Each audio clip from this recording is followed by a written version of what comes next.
Greetings all, my name is JD from Studio 2105. Welcome back to my channel and you're watching a brand new episode of Weekly Update Wednesdays.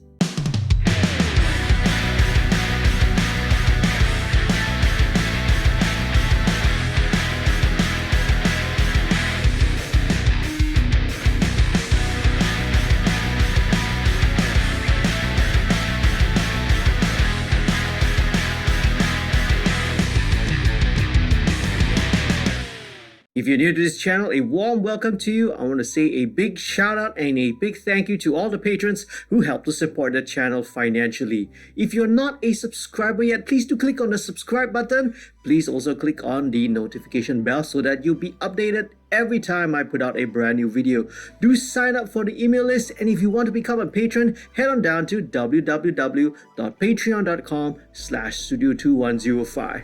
Today I've not only got one, but I've got two questions related to file delivery specs for film, TV, and also for record labels. So without further ado, let's dive into those questions.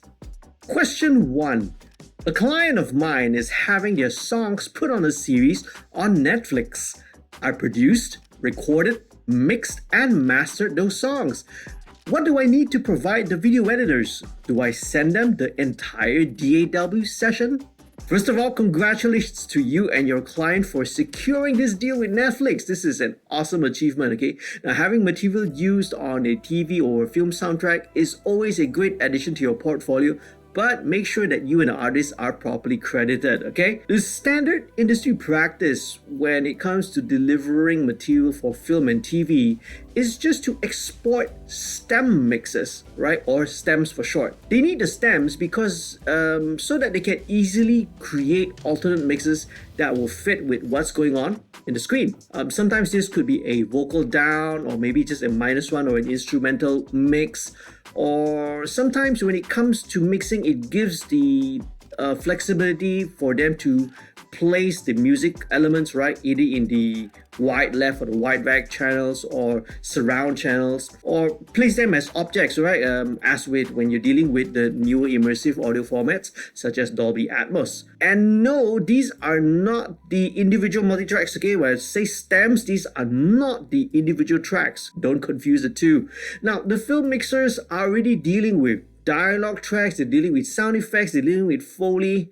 They don't want to be handed dozens and dozens or sometimes even hundreds of additional music tracks for them to handle, okay? They don't want that additional headache. All that's needed are the stereo submixes of groups of similar parts, okay? These are what the stems are. Now take for example, you have a drum stem, you have a bass stem, you have a piano/keyboard stem, a guitar stem, a lead vocal stem, right? Perhaps one version which is dry, another version which is wet with the effects, the reverb, delays, and such. And maybe one, you have a backing vocal stem as well. So these are the most common stem configurations, but you could also separate them into more detailed categories. Like for example, you could take the guitars, you could split them up into maybe an acoustic guitar stem, right? A stereo mix of all the acoustic guitar parts.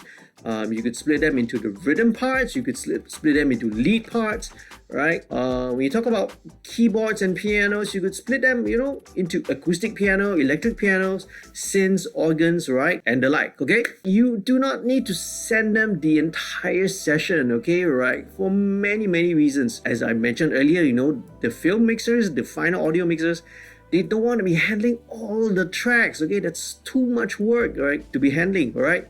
Some of the reasons also include plugin compatibility. They might not have certain plugins that you are using, okay? So that's why you export the stems with whatever plugin processing that's already there, right? And provide them that. They're not attempting to recreate your mix, you see?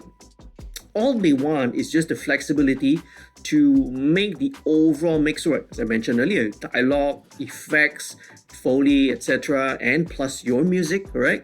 And to make it fit with whatever's happening on the on-screen visuals. If possible, you should have a chat with the production team, okay, right? If it's for Netflix or any of the major streaming platforms, There will most likely be a document. There will most likely be a document that lists out, the deliverables, the file specifications, so that you know exactly what you need to provide. Hope that helps. Question 2. I just signed a deal with a major label. They want my masters in 24-bit 96 kilohertz. However, my songs were recorded, mixed, and mastered at 24-bit 44.1 kilohertz.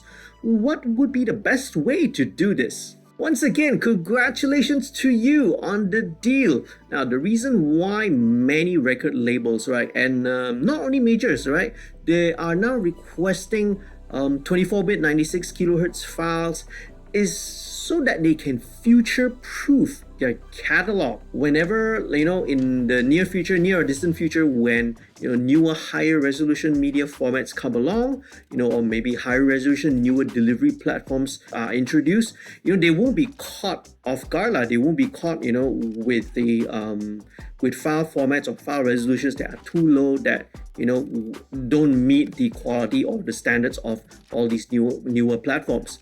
So many streaming platforms nowadays are already offering the option of high res audio, right? So internet speed is increasing, the bandwidth is increasing. This is just allowing, right, the trajectory and the direction of how everything is going with streaming platforms. It's going to allow more and more listeners and consumers the ability to enjoy, right, high quality audio on their devices at their home, wherever they may be listening to their their audio or their music. The best way to go about this is to work with your mastering engineer, okay, because they would have the expertise, they would have the cleanest signal path and the best equipment for the task at hand, right? So contact your mastering engineer and ask them to help you out with it. Now, however, if you're unable to get hold of your mastering engineer, or maybe the projects are so old and it's not archived, or maybe you master the tracks yourself, the simplest way is just to use the built-in sample rate conversion DATs, right? Either in your DAW or maybe in your third-party, audio editor software, right? For example, Steinberg has got Wavelab, Isotope, RX, right? And use these tools to perform the upsampling, okay? It's really not really an issue, a huge deal issue anymore. This is perhaps actually the simplest way, right? That I can recommend and I can suggest you try. Now, if you really want to get fancy, right, you could, right, play back the tracks, right, your master tracks from one computer, from one machine. We could run it through some analog gear, maybe, through some, some tube gear or something like that. And then you recapture it, you re-record it in your DAW in another session at the 24-bit 96 kilohertz resolution. Results may vary, but this is if you kind of want to be a little bit adventurous. Maybe you want to do something, try to experiment, and have a little bit fun. Well, you can always try it out and see how it works out. Now, but in all these cases, right, you will always want to watch out for peak levels, okay?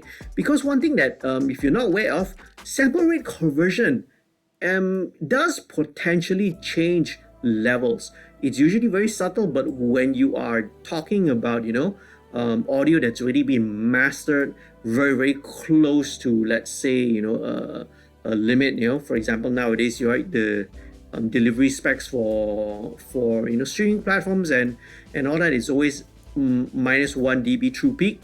Right, if you are already very, very close to that level, sometimes sampling rate conversion might accidentally exceed that. So keep an eye out on those meters. Check it out, right? Make sure that you are not causing any peaks or overs. So those are the three methods. They range from the very, very simple, right, all the way to the very complex. Okay, but all in all, right, I wish you once again congratulations and much success with your label deal. So there you have it, two separate questions, but both related to file delivery specifications to different platforms. Hopefully you found this useful and informative. If you did, please do leave a like down below. please do share this as well with your friends. And I would also love to hear your feedback. I would love to hear from you. Share with me, okay, what are your personal experiences? Have you ever experienced, right, sending files over to, streaming platforms? Have you sent files to record labels? What are the different requirements that you have encountered? If you do, please leave them down in the comments. I'd love to hear from you. Once again, if you are not subscribed, please do click on the subscribe button and do consider as well to become a patron. Once again, head on down to www.patreon.com/studio2105. Lots of special perks and benefits if you sign up to become a patron, okay? Thank you so much again. Hope to see you again in another video real soon. Stay safe, stay happy and healthy. Happy recording and mixing. Peace, love, and music.